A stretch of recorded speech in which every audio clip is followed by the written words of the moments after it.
The dust is still settling from those major primaries of the season, but it's clear that Tuesday was a pretty pivotal night on the election calendar. Among other major outcomes, Florida's former governor Charlie Crist won the Democratic nomination to take on incumbent Republican Governor Ron DeSantis in November.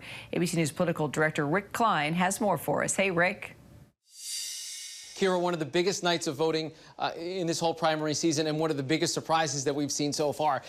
The district that we were keeping an eye on was right here in upstate New York, the 19th Congressional District, Hudson Valley, in the lower Catskills. And you had a vacancy there just a couple months before the election. Usually that's a good thing for the party that thinks it has momentum, that thinks it's going to take over Congress. In this case, the Republicans had their eyes on this. It's a battleground district.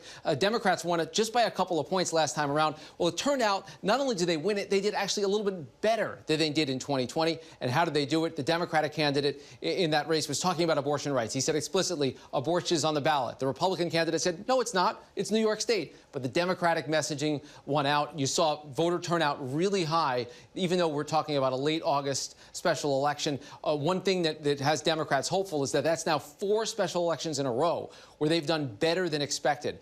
They're not always winning. This is one where they did, but in a lot of cases, they're just doing better than people thought. It's a signal about where Democrats are putting their votes in terms of their attention in this voting season. So that's the big one. The other big race that we were watching all night long was Florida, and now we know exactly who's going to take on Governor Ron DeSantis and also Marco Rubio. DeSantis' opponent is going to be Charlie Crist, the former governor of Republican governor about 15 years ago. He is now running as a Democrat, his second bid for that office. And as you can see, look, Florida is still a divided state. You've got big blue pockets. Ron DeSantis won with barely 50% of the vote, only about 30,000 additional votes. The question is, can Charlie Crist now, as the Democrat, change the tide of things that are happening in Florida? Donald Trump did a little bit better than Ron DeSantis, and we know DeSantis and Trump may, in fact, be running against each other in 2024, those two Florida residents. In the meantime, though, DeSantis has to get past Charlie Crist. Crist saw big numbers almost everywhere in the state.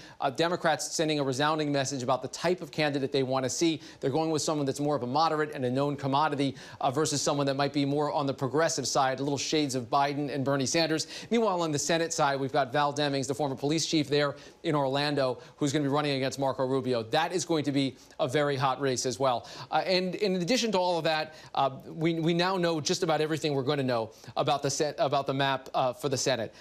Most states are done. There's only one left out there. It's New Hampshire. We've got a primary there in a couple of weeks. But so far, we've seen Democrats in just about all of these states get the candidate that they coalesce behind, in many cases a more moderate candidate. Meanwhile, Republicans have gone with Trump-endorsed choices in just about all of these states. And that's what creates a really interesting battleground. These are the 10 states that are probably going to determine control of the Senate. It's a 50-50 Senate. Republicans need to flip just one seat. But most of the prognosticators right now, including our friends at 538, still think the Democrats have an edge because they've got a polling advantage in a bunch of places where the Republicans simply are untested, Kira. Hi, everyone. George Stephanopoulos here. Thanks for checking out the ABC News YouTube channel. If you'd like to get more videos, show highlights, and watch live event coverage, click on the right over here to subscribe to our channel. And don't forget to download the ABC News app for breaking news alerts. Thanks for watching.